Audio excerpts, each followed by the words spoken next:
Okay. Oh, yeah, hi. Welcome. Thank you. Is that it? Yeah. That's the intro today. That's it. And the goodbye. The intro and goodbye in one go. And then we have to fill the stuff in the middle. That's the hardest bit, is starting. Yes, well, and we've finishing. started now. Yeah, if you can have a good start, a good middle, and an ending, then you've got a story. We don't have anything. Yeah. So we'll work on it. It's weird that they always say that starting's the hardest part. Yeah, yeah. I would always say finishing is the hardest part. Oh, well, that's a problem between you and your doctor. It's probably aging. It's probably aging. But there are tablets you can get. Yeah. Well, I don't know. It's been a strange time, and every time you turn the TV on, it's I've stopped turning it on.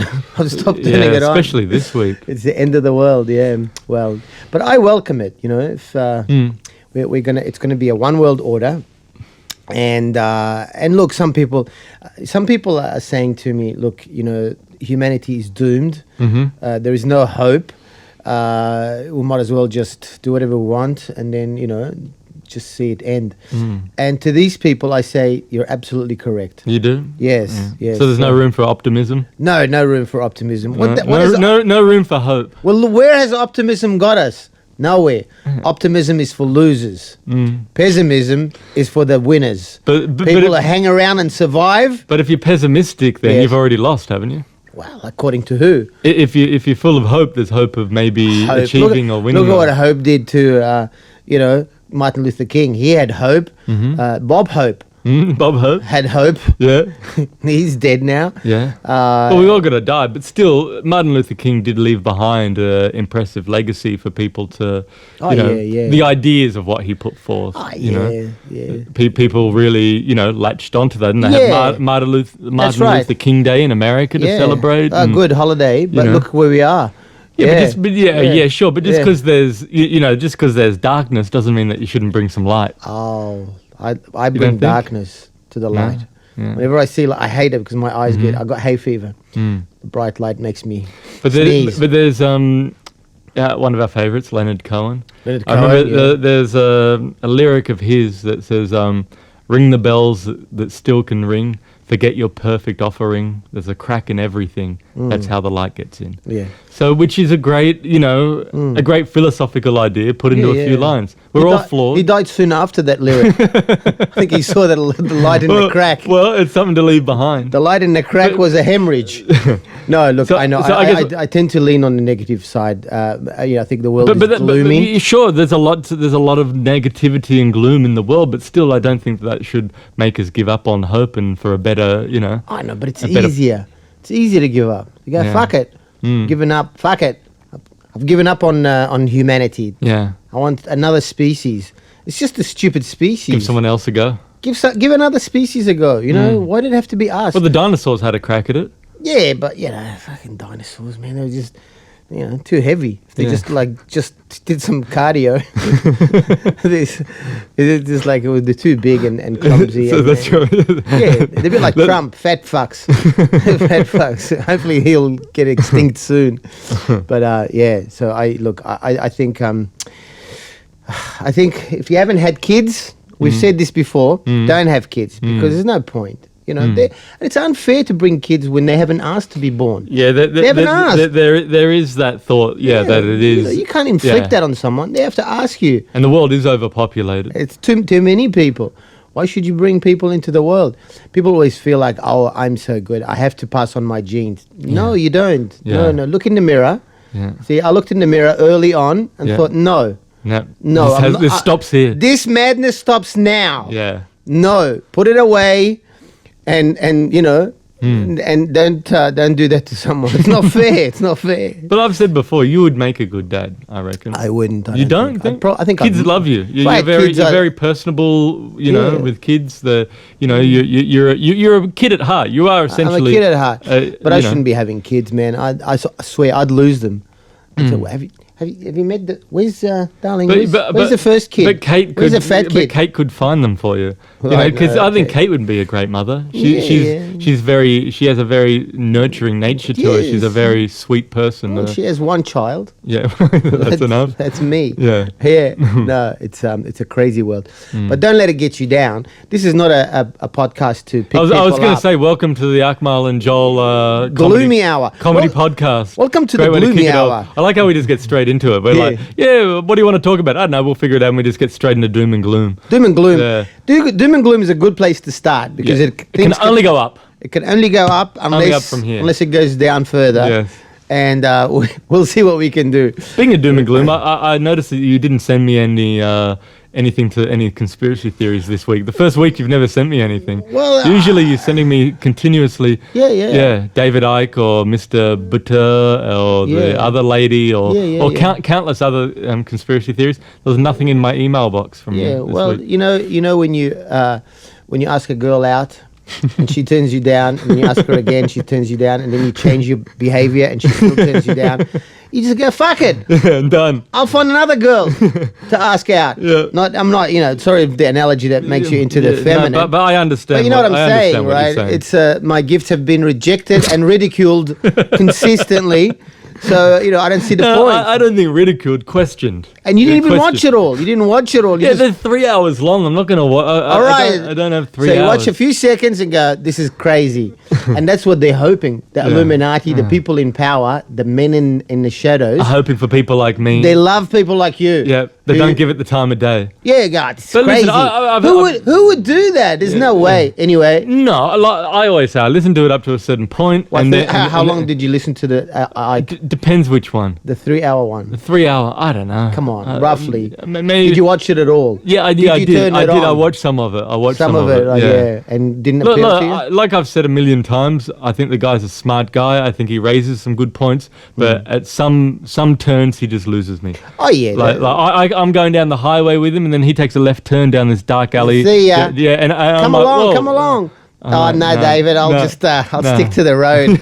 Thanks. I'll stick to the main road. You go down that alley. But look, I think it's more and more becoming a totalitarian world where the small number of people are controlling the majority, and unfortunately, as opposed to when. As opposed to I guess it's always been that way. Good point. But maybe now it's becoming more apparent. More blatant. Yes. More brutal. Mm-hmm. There's a bloody. It was that thing.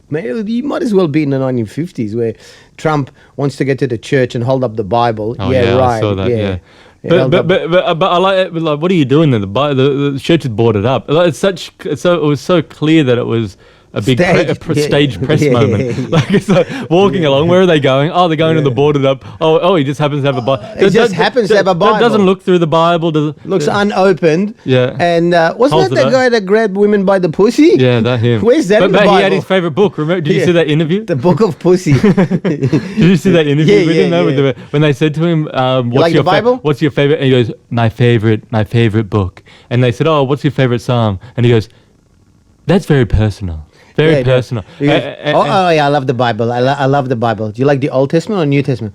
I like both equal. Both of them. Both of them equal. Equally. He has no other fucking idea. He's never even read that. But it's hilarious. Like, what do you say to that? Okay. Right. This is the sleazebag that had all the beauty contests and grabbed women and all that. Suddenly he's found Jesus. Yeah. When there's a riot on, Jesus was white. Let's not forget that. No, but Mr. Trump, he was Jewish. Was he? Oh. The funniest is, remember when he was saying all the stuff about his prejudice against Mexicans and Latinos living in America, and then he took a photo and he just goes, "I love Mexicans," and he's got a burrito bowl, which isn't even a Mexican dish. It's not even Mexican. You fucking idiot. But that's all right, as long as he's in charge of the free world. I feel happy. Sure. Yeah. So how's your week been?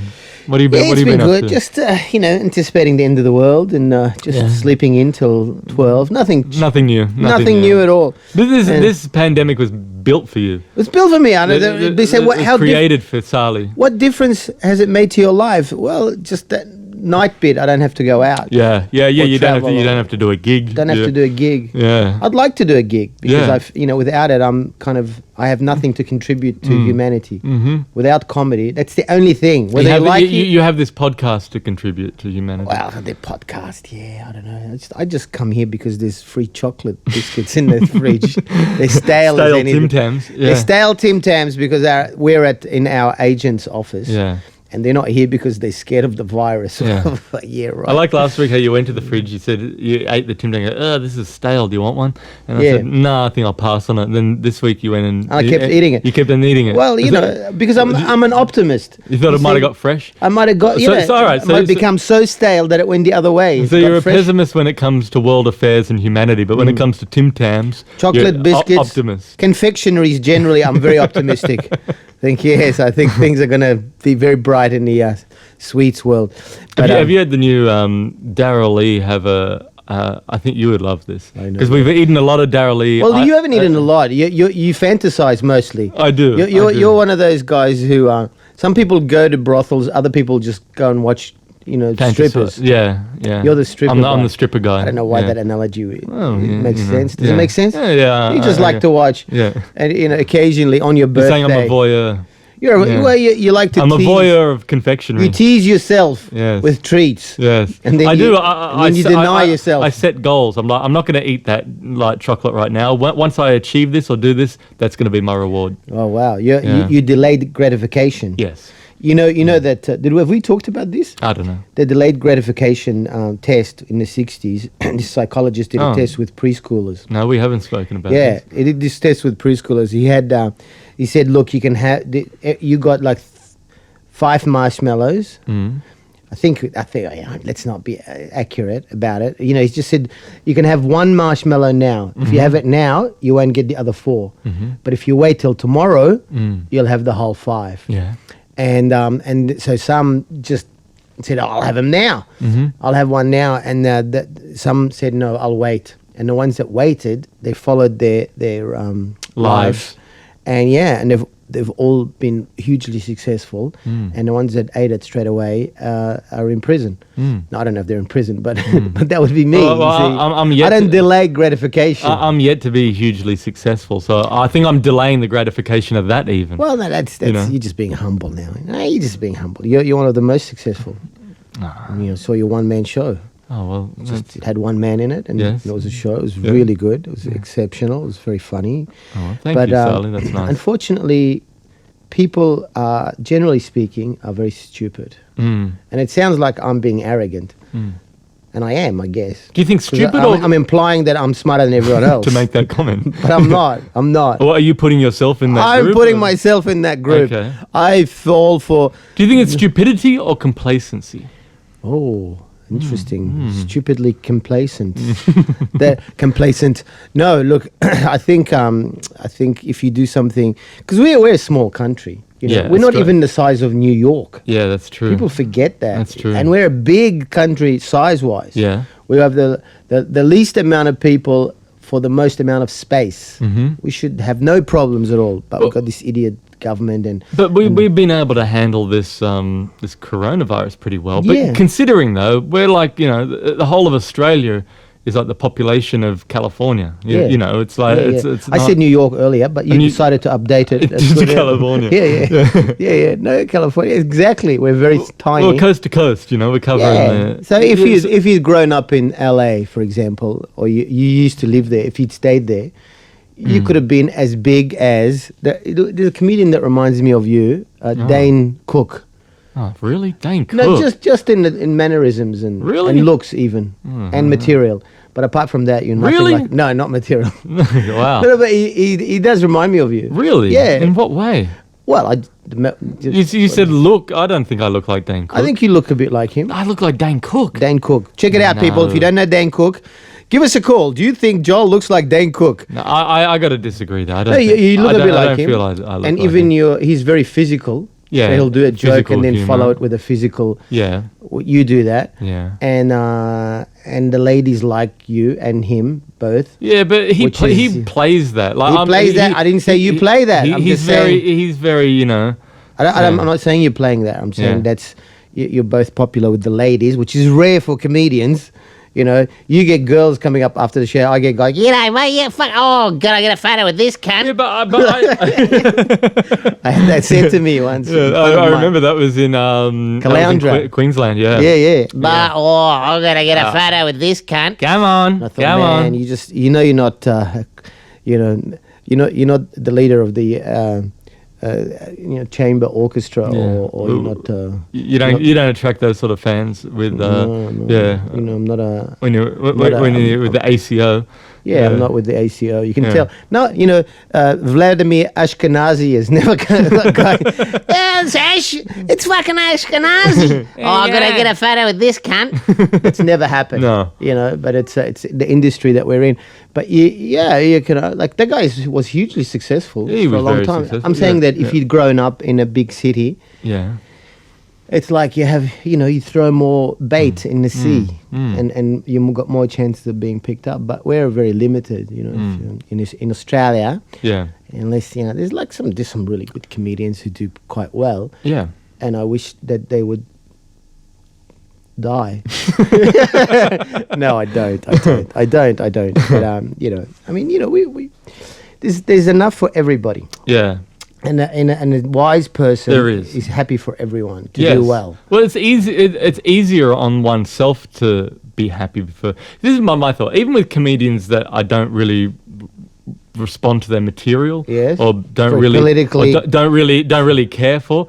Even anyone that makes it, I'm happy for them. Because it's not an easy thing. Like comedy is not especially to break through and well, you're a bigger man than I am, because I get really jealous and I'm so happy for him. I'm so happy for him. And then just imagine like a piano falling on his head or something like that. You do? Well, I'm glad that I'm not hugely successul then, because I wouldn't want you thinking want a piano to fall on my head. No. I'm happy for some people's success, but other people. But it's a big man that can remove himself and say, great. It's it's not about. It's not, the world doesn't revolve around me. I sense a camaraderie in what we do as comedians. Like we're all like, we're these weird kind of. Wait on. You travel with a well-known comedian, and he just takes his own car and drives. Yeah. And he just goes, "Oh no, we won't be traveling together." Yeah. Well, I don't want. But that's all right. I get to listen to my own music. I get to call you up on the phone. What kind of camaraderie is that? Well, Yes, hey, we're brothers. But if you could just take your own car and just don't talk to me, but when I'm on the road, don't look at me. But when I'm on the road with you, there's a strong. Well, we're great friends, so there's a strong. Yeah, but that's different to camaraderie. That's different to an industry camaraderie where the people in the industry support each other, and it's not really that. You don't feel that? Nah. Well, go and ask for a loan from Carl Barron. Or Ando. Say, look, I'm having some difficulties. I haven't been paid. Can you give us like 20 grand to see me through this virus thing? Yeah. See how that... But hello? The thing is, Saleh, I know that you would do that. I would do that if I had the money. Yeah, as a friend, I know that. Ironically, I don't have the money. But I've had, I'm not going to name names, but I've had friends like in the industry that have offered to help. At times saying, look, if you need something, let me know. Yeah. So you need something? Like what? Well, if you need some lovin', if you need some lovin', give me a call. You just call out my name, and I'll tell you to get fucked, because it's every man for himself. No. Look, there's some lovely people doing our craft, but and who knows? I may never get to do it again. I think you will. I think you will, because you look at these. First of all, the stats in Australia for the coronavirus, comparatively to the rest of the world, is very good. So, but they're taking a lot of precautions with the opening up of venues, but little by little. Yeah. And the thing that I think that's really going to help is people are going to be starved for live entertainment. And after depression, after war... Yes. What strives? What industry strives? The sperm industry, because they make more babies. That's true. The population just doubles. Right. Because instinctively we know how to survive. But that's not really, that's just reproduction. Yeah. I'm talking about an industry. Yeah, I've got nothing to do with that. I'm very separate from that. I'm against it. Entertainment. Entertainment will thrive, I think, eventually. But maybe, by the time, it gets back to that, I would, you know. Well, how long do you think it's going to be until it gets back to that? You know, maybe, I don't know. For comedians, yeah, I don't know. Maybe never. Maybe never, yeah. So what, you think all these theatres around the world are just going to be, empty? Yeah. All these, Jerry Seinfeld will have to go back to being a Boilermaker. And, was he a Boilermaker? No, but, I just thought he looked like a Boilermaker. Right. Who else is it? Kevin Hart. Kevin Hart? Yeah. He'll go back to... whatever he was doing before. Working for... But see, if someone like Seinfeld or Kevin Hart, they could just do other stuff, Yeah, but they don't. If you got that much money, and Seinfeld, I just get worked up about nonsense. Yeah. Things that don't mean anything. Yeah. I get really upset that I see Jerry Seinfeld, who I don't think is that funny. Right. You've seen him live? I've seen him live. When you bought got ripped off with the jackets. That's right. Referred to previous... on a previous podcast. we talked about this. Yeah. This guy's would have $1 billion, right? Yeah. Or close to it. He'd have hundreds of millions. He's worth hundreds of millions. Hundreds of millions of dollars, and he goes and does an ad for a bank. In Australia. For a bank. Yeah, that credit union bank in Australia. Australia. What are you doing, man? Yeah. If you needed the money, I can understand. I'm not judging you for doing it, but fuck, man, a bank, and you got hundreds of See, when I get worked up, and then I catch myself doing this, and I go, what the fuck am I doing? I'm getting angry about bullshit. Yeah. I should get angry about things that matter, but I don't give a fuck about things that matter. No. I care about why is he doing a fucking ad for the bank? Yeah, but he's done other ads. He did an ad in the States for. A bank, I guess, American Express credit card. But banks are vicious and evil, and they sort of. Oh yeah, I've often wondered that. When I saw that years ago, and I was in Port Macquarie, walking past that bank, and I see a shot of Seinfeld, big shot of him out front. With I bank here. Yeah. But I figured he must have either I don't know what the contract was, but been paid a shitload of money, but that bank wouldn't have a shitload of money, so because they were starting out, they were a new bank. No, but like 10 million to a bank is not a big deal. Yeah, well, 10 million. They would have given him 10 million, they've flown him up. Yeah, but they were a new bank, like for Commonwealth Bank or an established bank, I could understand. But maybe that's how they did it. They justified. Now we're still talking about it. We're still supporting him. We don't even know what the bank was. Oh God! But I thought maybe he got like they said, look, we'll give you 1% of profits for the first year out of the bank, then he would be like, yeah, I'll do it. But you don't need it. No, he doesn't need it. You're supposed to be an artist. You're a creative person. Money all right. So in that same equation, do you think you'd ever see Larry David doing a bank ad? No. There you go. Because where's the talent? Talent is with Dave. What's his name? Larry David. Larry David. Yeah, that's right. That's the guy. Curb Your Enthusiasm. Which is a great show. Great show. Yeah. But also Seinfeld's done nothing since Seinfeld just sat in a car and talked to people. I could do that. He's drunk coffee. And he's drunk coffee in a car. Yeah. Which is illegal, I'm sure. Lucky he's white. Yeah. Anyway, so I got to stop that. That's the thing. I got to stop getting angry at bullshit. Yeah. But you get angry at other people's success, you say? Not angry. I become envious. Envious and bitter and twisted. So would you say you wish them death? But I don't see you as a competitive person. No, I'm not competitive. You're not competitive. No, I'm lazy. I'm too lazy to be competitive. But I'd like to sleep in and have someone just give me success. They can't knock on the door. All right. So you want everything for nothing? Yes. Okay. If I could have everything for nothing, that would be awesome. Yeah. I could sleep in and then get the admiration as well. So you want admiration or you want the money? What do you see as the big? I think with money comes admiration. It doesn't matter how good you are if you're broke. Unless you're Jeffrey Epstein. Jeffrey Epstein dead. Yeah, but he wasn't admired. No, he wasn't. But he was. But he was admired by He was some apparently people. worth billions of dollars. Yeah, but pedophiles admired him. Yeah. And Prince Andrew. Prince Andrew must have looked up to him. Yeah. Did you see the Netflix special? No. There's a 4-part series about Epstein. I get depressed when I It see is that. depressing. Watching that is because depressing. there's nothing you can do, and you go, okay, I know there are sinister forces in the world that are beyond the law, that are above the law, that are not accountable to anybody, and that's scary. And then you say, David Icke says it, and you say, Looney Tunes, because because you don't have the time to listen to him. You can't take 3 hours of your life to learn about the meaning of it. To learn the fact, well, according to David Icke, that the moon is hollow and that there's little men working in there. Oh yeah, he's not a well man. You know, he's. Like when I see the thing on Epstein, like, it doesn't surprise me to the heights within politics and royalty and society that his reach went. Yes, but there are people who reach a level where they cannot be touched. You know, but he was killed because they cornered him. You know, like had to go to court. You believe he was killed? Yeah. Have you looked at the? No, you saw the documentary. I'm asking you. Of course, he was killed. He was the most high-profile prisoner on the planet. The TV cameras happened to be turned off. They just happened to be turned off. The two guards to fall asleep. They just happened to fall asleep.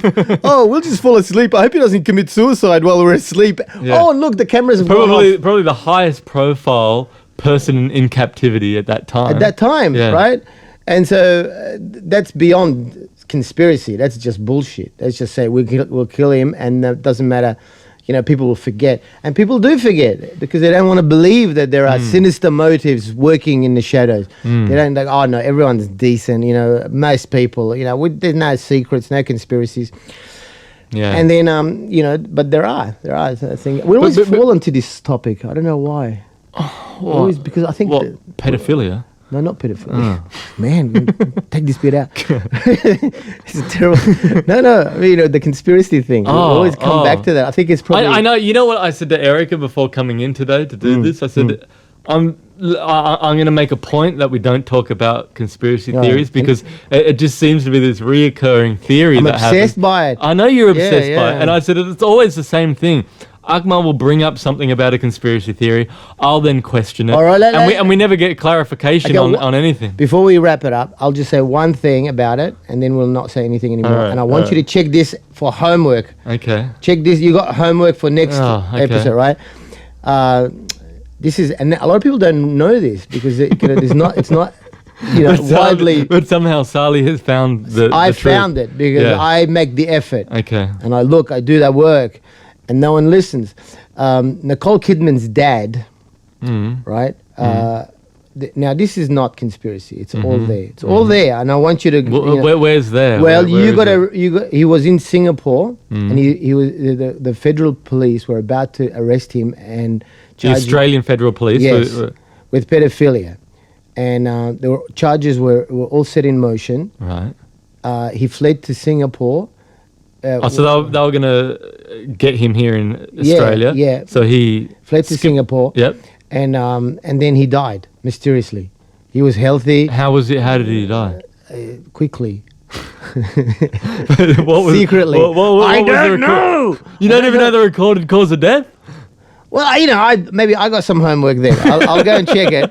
But you know, the Nicole Kidman Tom Cruise film was about the Illuminati and Eyes Wide Shut. The Eyes Stanley Wide Kubrick Shut. Right. Film. Yeah. Two things to take to that, and I won't bring this up again. I promise. Yeah. First thing is, Stanley Kubrick died very soon after that film, mysteriously. He wasn't that old, and the second thing is, 20 minutes of that film has gone missing before it was released mysteriously. Now that's not conspiracy. Whose theory is this? It's not a theory. It's a fact. It's a fact. Check it. Okay, check it. Come back to me. I remember there was when they were doing the premiere of that film. I was with Jonathan. I went to do an open mic gig at a cafe. Yes. And I did my first open mic gig. That went really well. Yes. And Jonathan was there. Amazing Jonathan. And and he said, man, that was great. Just know, for your second gig, you're going to die. What? We'd not literally die, just, take it. Dying is a comedy term. It's a comedy term for a gig not going well. Because it feels like this. Yeah, because he said whenever you do your first, indoor gig, probably... You got the adrenaline. Yeah, and he said always, consistently, the second gig is never good. How does this relate to what we're talking about? Anyway, the gig was... You just want to change the subject quickly. I better change the subject. He's onto the Eyes Wide Shut theory. I got to get off of this. So I went and did the second gig, and it was...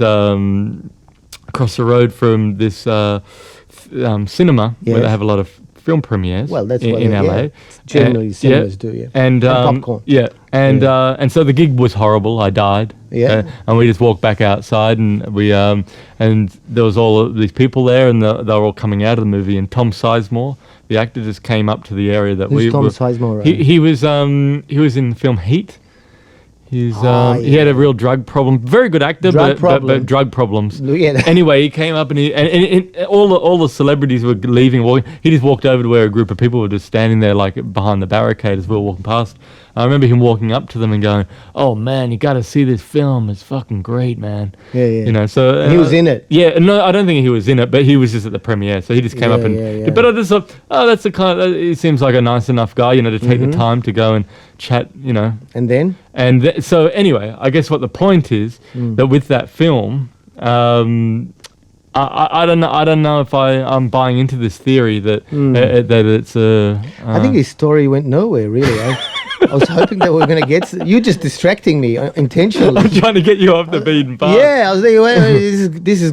You know, if Tom had died mysteriously or a piano fell on him. He was arrested. He was arrested. Yes. Why? For drugs. For drugs. Yeah. Different story altogether. Oh, different That's story. That's for another week. And then he might have been. I don't know. He's had trouble. It's too late to make this story interesting. It's, you know, but man, I was invested. You know what my mate Grant does though. You know when you go to a restaurant to get takeaway, like, and they say, "Oh, what's your name?"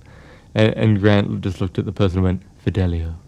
And they went, "Pardon?" He goes, "Fidelio," which is do you know that reference? Fidelio? Yeah. No. Oh. I thought you'd seen this film. Which film? Shut. No, I haven't watched it. Haven't you seen it? No, I didn't say I watched it. Well, that's the word. I don't watch films. I just read about, you know, the conspiracy around them. You know, because I was interested in the whole Nicole Kidman's dad thing. Yeah. So I thought, I watched the trailer. Yeah.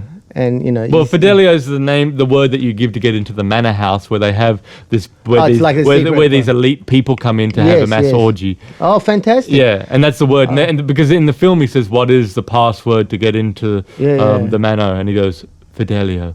And then he gets into the orgy. Yeah. Hold on, I'll just grab a pen.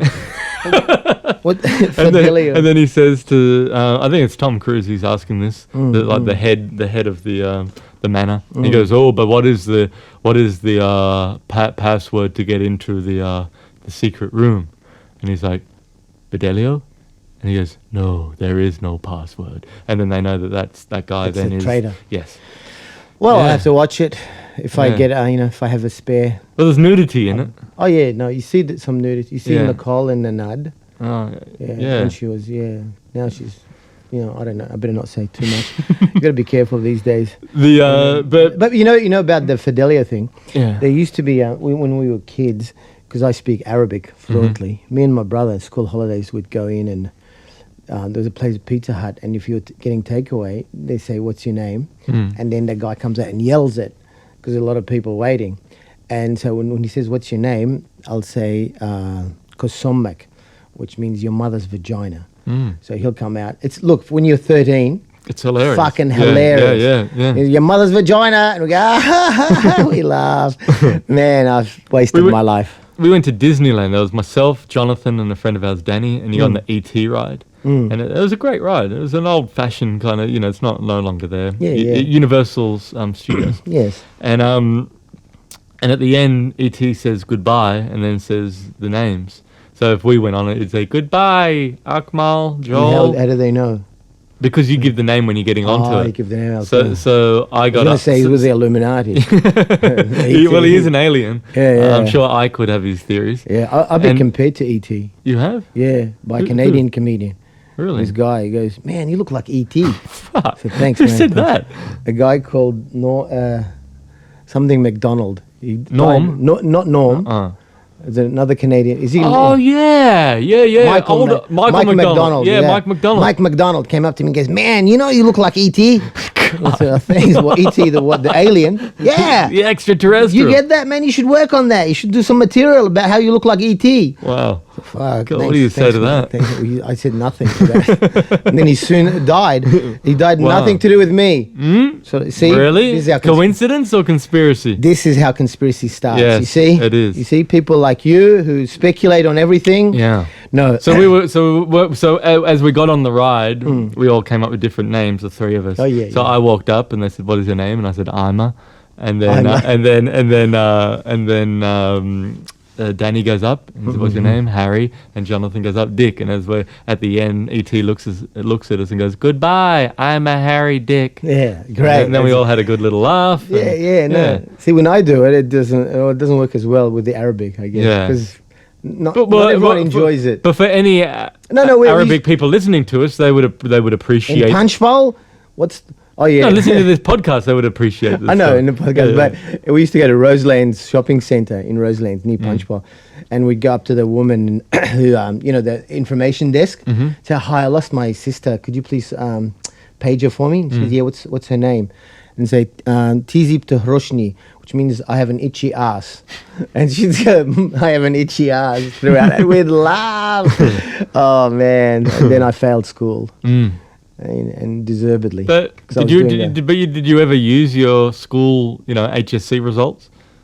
Oh yeah, we had a good fireplace, so I just chucked it in there. Yeah. No, of course not. I failed miserably. It failed terribly. But it's like that. I've never used my HSC in any job that I've had. Because you know why? You've never had a job. Well, with Jonathan, it was a fairly serious job. Yeah, as his tour manager, that was like a lot of jobs in one. That is a serious makes coming back and just doing comedy like a holiday. Yeah. It does. Like working for him was a 24/7 existence. Yeah. We should dedicate a whole podcast to talking about, Jonathan. If you're the young kids that don't know who Jonathan, the amazing Jonathan. Yes. Check him out on YouTube. He came to Australia and just took the country by storm. Yeah. He's a crazy guy, over the top, loud, madman. Yep.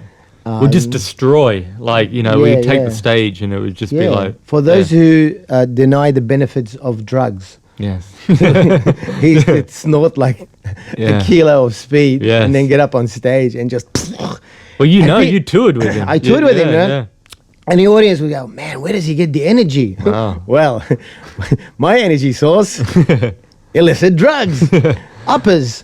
He used to do that. And I'm sure he wouldn't mind me saying that. He's openly Yeah, he's very open about that. Yeah. We should call him one day. We should. I spoke to him the other day. Yeah. He's keeping well. He's under house lockdown. House arrest. Because with his, his condition, he's not well at the moment. But considering he's doing well. And he hasn't been going out. And, he can't risk getting... any infections like the COVID. Because he's ill, if you don't know. See, a lot of people don't know. Yeah. Sometimes it just feels like we're talking to each other. Yeah, well, no, it does. He was a comic legend who got sick suddenly and his world changed. And that's the thing. And you can watch the documentary, Always Amazing. It's available on YouTube. That's right. And it stars you and the amazing Jonathan. Directed by Steve Byrne. Yeah, it's a great doco, actually. It's I've seen it a few times. But... what was I going to say? I had a thought. You never. I don't think you ever finished the whole Nicole Kidman's father theory. I know, because he died. All right, so that's it. Things usually, if once they die. Yeah, but wasn't there anything else to follow? No, there's no investigation. No investigation, no nothing. A bit like Epstein. No investigation, no nothing. But a bullshit investigation. That lady, Maxwell Giselle. Yeah. The lady that worked with Epstein. Yeah. Like his right hand person. She's the one that got him the girl. Yeah. The young lady. Yeah, and also partook in those activities. Did she? Yes. And see, that's a cult, isn't that a cult? Isn't that cultish behavior? Well, the thing that I find interesting with him is he had in his New York house, which was this multi-million-dollar. First of all, where did this guy get all of this money? And that's not known. That's not known. This guy, I think Jerry Wexler, the guy that owns Victoria's Secret and Abercrombie and Fitch. Oh, yeah. He was What's very Abercrombie close. And Fitch? It's an American clothing line. Okay, yeah. And I know. So he comes up all the time in reference to Epstein, but says that he broke ties with him. But what did he have on this guy for this guy Wexler to give him private planes, must have, yeah. properties around the this world. This is it. This is what Ike says. What they do is there's initiations, and so they get you to do something unspeakable. They film it. And they say, okay, you're in the club now, but we have something on you that will ruin you. Interesting you say that, because I have a friend who is studying psychology, and she brought that up. She said she was did a study on like why is pedophilia so prominent in the upper echelon, these secret societies and these that's a continual theme that keeps on coming up, right? And what did she find? And she said exactly what you said. It's a form of control. Yep. So they've got something on you. So you are a part of this secret society now that you can't can never leave. But you know, what do you get if you're a part of the Illuminati? You're like half price McDonald's. Well, yeah, I don't know. You get a coupon. It's a pretty sick way of trying to control people. It's an abhorrent, Well, it's satanic. Yeah. That's what it is. It's actually literally evil, and if you're a part of it. And but we're back on this again. We're back on this. It always comes back around. Man, but it was interesting in this documentary because Bill Clinton seen in numerous photos with Epstein, and he both said, the Clintons. Yeah, and he said, and he was at Chelsea Clinton's. The Maxwell lady, who's Epstein's right-hand woman. You've been following this a lot for a non-conspiracy. I watched the Netflix documentary. It's all in there, and but it's not a conspiracy. There's photos of her at the wedding of Chelsea Clinton. Can't deny it. So they're all friends. Yeah. So, but then Clinton comes out denying it, saying, I never went to the island, his little James Island that he owned, and he only knew him as on a business terms. Well, in the documentary, the guy who does all the telecommunications on the island and looks after all of the internet and everything within the different houses on the island, says that he saw Clinton there having dinner. Of course, one of the girls, the girl and he also saw the girl that accused Prince Andrew. Yeah. He saw her with him at the poolside getting fresh. And the logbook of the flights that of everyone that goes on Epstein's planes. There's a logbook. Clinton, 23 times he'd been on his plane. Oh yeah. And but he's in a position where he can't be questioned about it. Yeah. He's Clinton. That's it. He's risen above the accountability stage. And he had a painting. The FBI seized this painting from Epstein's house in New York. Mansion with a painting of Clinton, but like in a Monica Lewinsky dress wearing high heels. Oh, really? Yeah. They can do it blatantly and go, so what? What are you going to do about it? Yeah. The law is not... But he also... This is the thing that getting back to your theory about control through these things. There was a room. Remember that movie Slither? Yeah. With one of the Baldwins? Yeah. And it was Sharon Stone. Yeah, but one of the Baldwins was in it too. And ostentatious. Yes. So what happened there? Ostentatious... if you don't know ostentatious, Sandy Goodman's, he's a good comedian. He went to LA and he had the number one single of all time. Of all time in Australia. Sold more copies than Hey Jude. Anyway. Really? Yeah. Wow. Didn't know that. Australiana. Yeah. It's I think Hey Jude's a better song though. Yeah. But he was walking around going, I just got back from LA and I've just done a movie with Sharon Stone. I said, oh, good on you, man. It's fantastic. Yeah. Me and Sharon Stone just hanging out, just doing a film. And then I thought, me and my friend Gary went to see the film. So Sandy's in it. Ostentatious is in it. And we went, and it was right at the end, and it was like 50 different pictures of people that, like surveillance video. Oh, the TVs that he had. And there's Sandy there in the corner, just on the phone, on a toilet. But he always exaggerates things, which is great. Like, oh yeah, I'm just working with Sharon Stone, which is not a lie. Yeah, he did make a film with Sharon Stone. He did, yeah. Yeah. So this room in Epstein's place was behind closed doors. Yeah. He had cameras in every room, toilet, bathroom, throughout the house. Yeah. With the surveillance footage and a bank of TVs, and the amount of prominent people he had through that house, taking part in illicit sexual activities. He's got all the footage of all that. Yeah. So that's a perfect. Once again, it's a perfect form of control. So when you say that you think that he was murdered, highly probable. Highly probable. Yeah.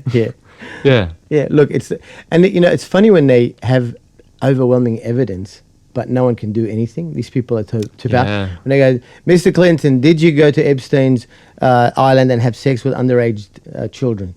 He says, no. Well, we've got footage of you doing that. Oh yeah, I did do that. Yeah. But even when they show the photos, like they no, that's right. But like they show the photo of Prince Andrew with the girl, he's got his arm around the girl. Yeah. The girl that he says that he's never met. Yeah, so it's Photoshop. Oh, but especially in this day and age, though, now they're doing that. You know, those deep fakes where they can make it look like you're like those ones with Keanu Reeves, and it makes it looks like these. Come on, what are the chances? But there's hundreds of. But if you have grainy surveillance footage and you put someone's face, do that one of those deep fakes. You know, that's an excuse that someone could get away with and say, that's not why me. him? Why? Yeah, that he can get away with it. But, everyone's got an excuse to get out. He's an obscure royal guy who's no one knows. Why him? Why would you want to accuse him? Yeah. But he was staying at the house. He was seen countless times with Epstein. There's photos of him in Central Park. I'm glad you're coming around to my way of thinking now. See? But I don't think it's really. It's kind of blatant. It's not really a conspiracy. There's a lot of evidence there to back that up. Yeah, a lot of evidence. Yeah. It's a terrible world. Don't have kids. Don't have kids, Joel. No. I know you're getting married soon. Yeah. Just use protection. Yeah. And just save yourself. Well, I was thinking. I was talking to our friend Clint Patterson about this. Yes. About kids. Yeah. And he's got 17 now? He's a machine. He never stops. He's giving birth himself. Every time I talk to him, he's got a new baby. The fuck? What are you doing, man? Well, maybe he's had enough for us. Well, he's hit the quota. Oh, he's had enough. But they're lovely kids. Lovely. No one's saying anything against the kids. They're very cute. But this is people say, "Oh, you like kids." I love kids, man. But I like giraffes too. I don't want to take home one. I don't or I like hippopotamuses. Yeah. I just don't have the space. You need a big baby pool for that. We need a pooper scooper. Yeah. Like the size of a tractor. A tractor. A bobcat for my I'd love to see you operating a bobcat. Oh, yeah. I remember you had that place in Ewanborough. I remember you telling me that you had a ride-on mower and the grass was like to this height, and you thought, you know what? Have we talked about this? I don't think so. No, we stupidly bought a place in the forest, in a place called Huonbrook. It's beautiful. Yeah. This is the thing about kids. Yeah, they're cute, but once you live with them, it's the cute period goes very quickly, and then it goes to the period where you're getting a call, say, "Dad, can you bail me out? Yeah, I'm in prison.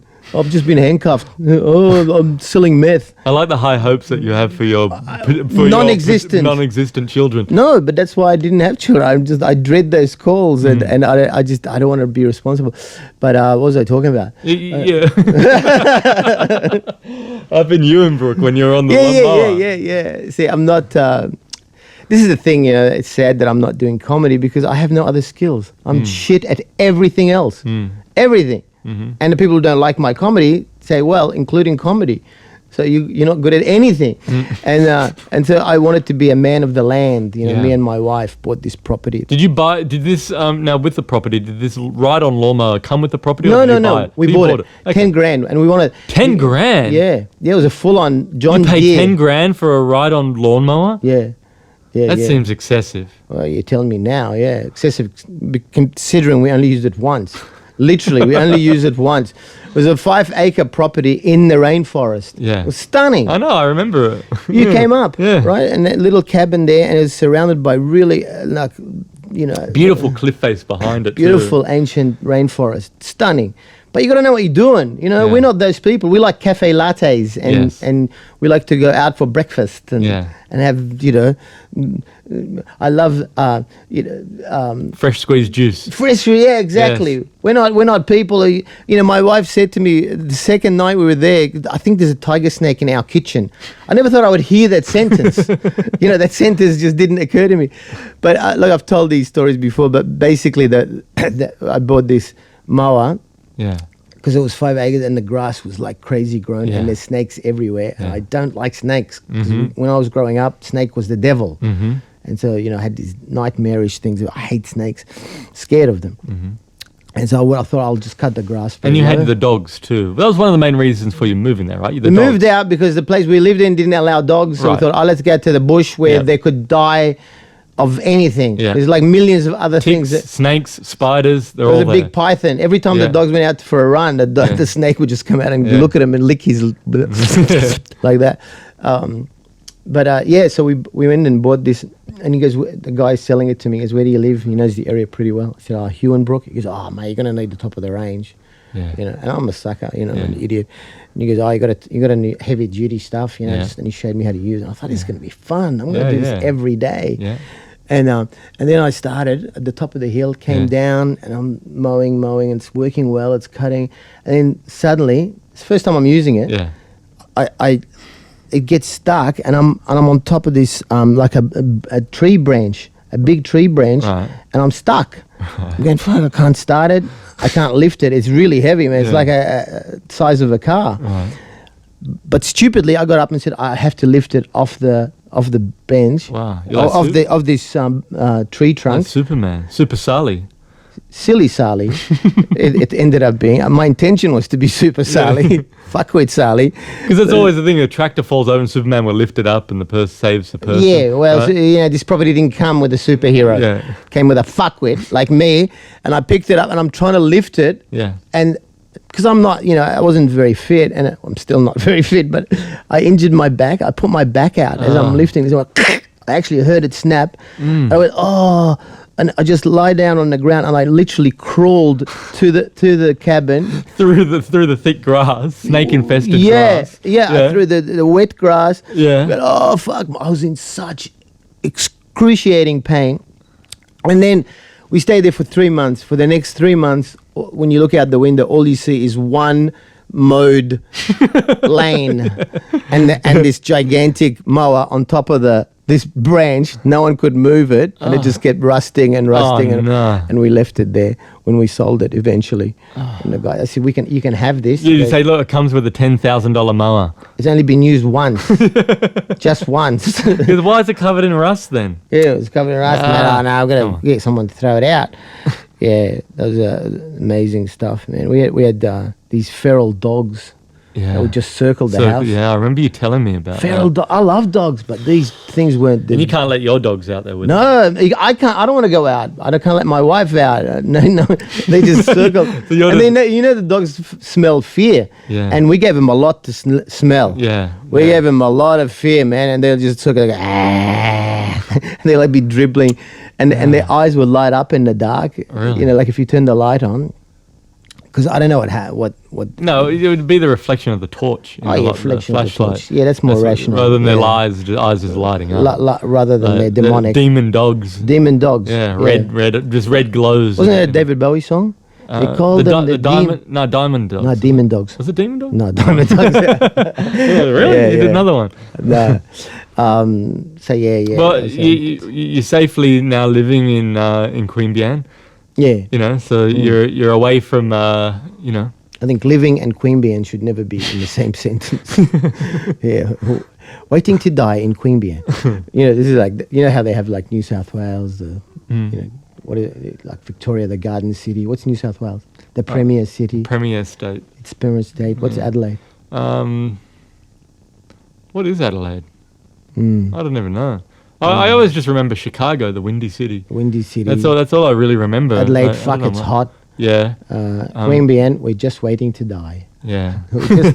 just existing, waiting for death to come. That's terrible, isn't it? If someone heard that. My grandmother lived in Queanbeyan. Oh yeah, in a nursing home. She's dead. She's dead. You see. Yeah. Thanks for. No. And she was probably happy to go. Yeah. No, she wasn't. She left then. My grandfather died though in Queanbeyan.